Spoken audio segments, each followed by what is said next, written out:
Good evening and welcome, honored guests, administration, teachers, mom, and of course, the class of 2016. Today is a very important day, and it's been a long time coming. 4 years ago, we entered high school with an interesting mixture of excitement and anxiety.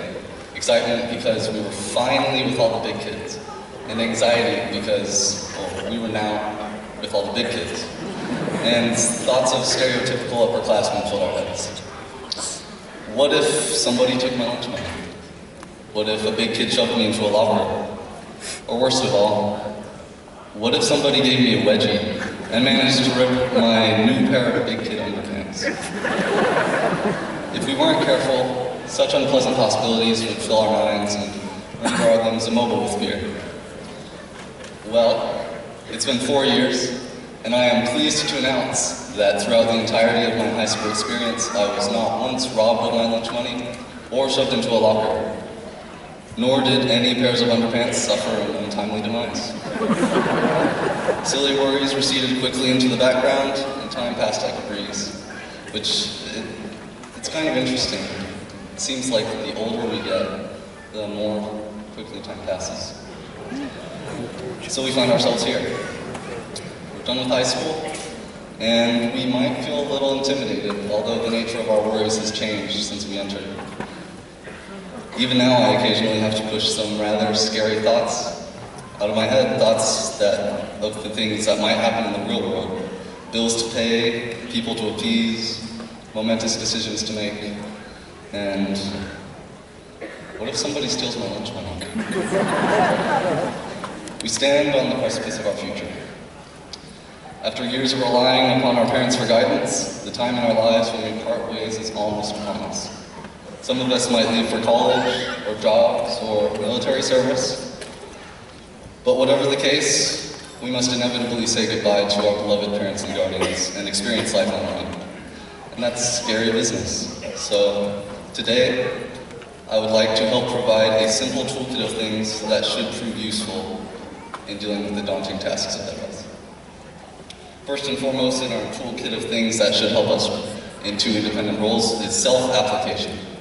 Use your abilities to their fullest extent, and with luck, you'll be out of your parents' basement and supporting yourself in no time. Or in some time, but it's beside the point. I have a quote here that I hope you will find memorable, and it's this. The greater danger for most of us lies not in setting our aim too high and falling short, but in setting our aim too low and achieving our mark. I quote from none other than Michelangelo. He was one of the Teenage Mutant Ninja Turtles.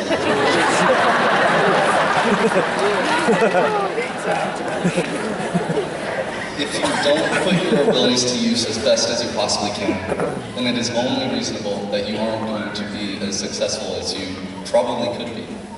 Why settle for fry cook when you could be manager? Why wash cars when you could help design them? If we settle for the things we know we can achieve without having to push ourselves, then we are doomed to exist in a state of perpetual mediocrity, never growing and never nurturing the flame of ambition that drives the success of the hardest workers.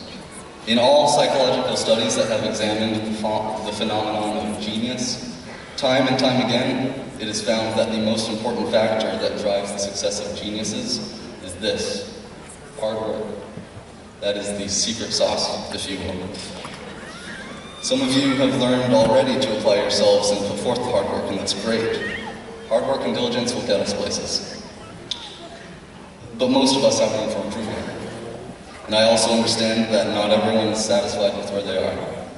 Some of you wish you had worked harder yesterday and placed yourself in better positions today. And we're in luck, because today is a new beginning for us. It is a new chapter. Our futures are not yet written.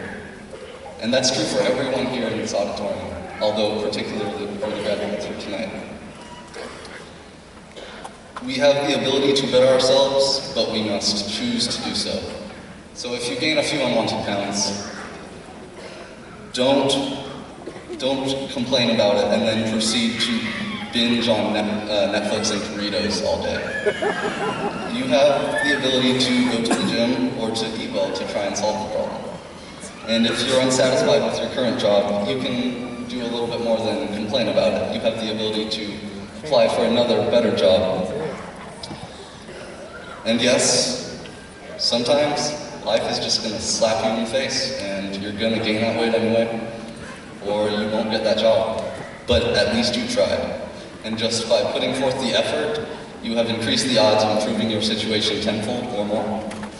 Now on the other hand, you could very well lose the unwanted weight, or get a better job, in which case you'll be saying, oh, wow, I am so glad I listened to Trey. He's such a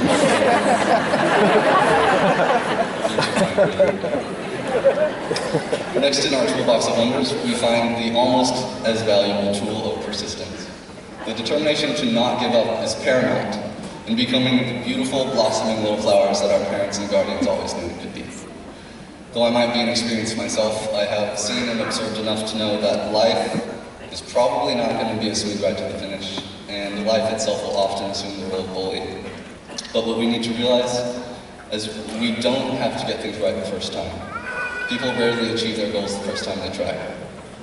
So when you try to accomplish something, but life takes your lunch money and pushes you to the pavement, you gotta get up. Open a banking account, switch to a credit card, and you try again. Next time life tries to take your lunch money, all you have to say is, not again, life.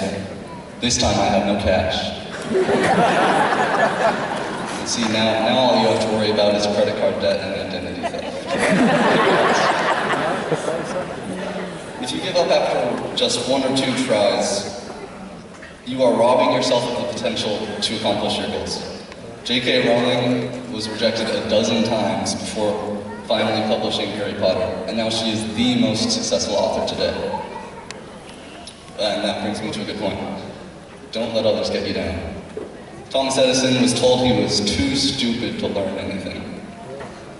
Albert Einstein's parents first thought he was mentally handicapped.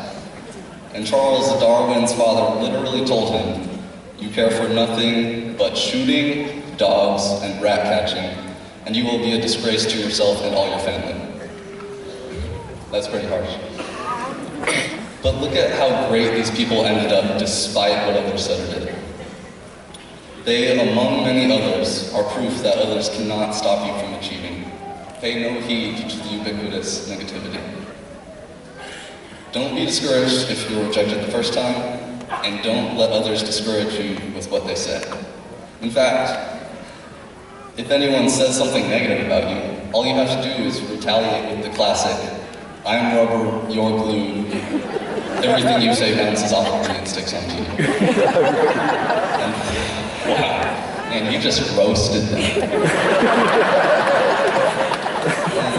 What can they say as a comeback? Call you childish? But then joke's on them because that just bounced off of you and they indirectly called themselves childish.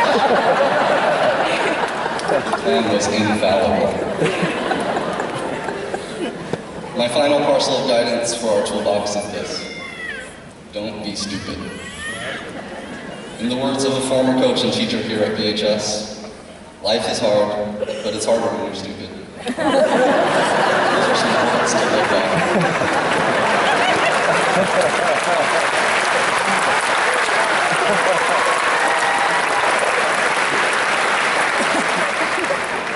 And when you think about it, the statement holds much merit.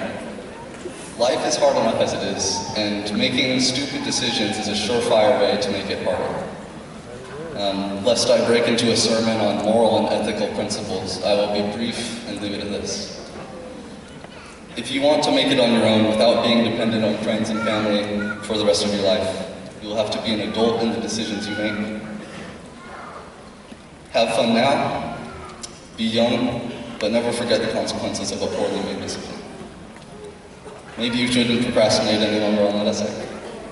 Maybe you shouldn't blow off the job application that you should have done by tomorrow. And maybe you should study and do well on your next test instead of watching Netflix or chilling. In closing, I'll take to heart the advice once given by FDR regarding public speaking. Be sincere, be brief, and be seated. So that's it for my toolkit, and I sincerely hope that everyone here will be able to put it to use in the future, including myself. But before everyone can breathe a sigh of relief that I'm finished, I have one more thing I'd like to say. Congratulations, class of 2016. We've made it to the end of the beginning.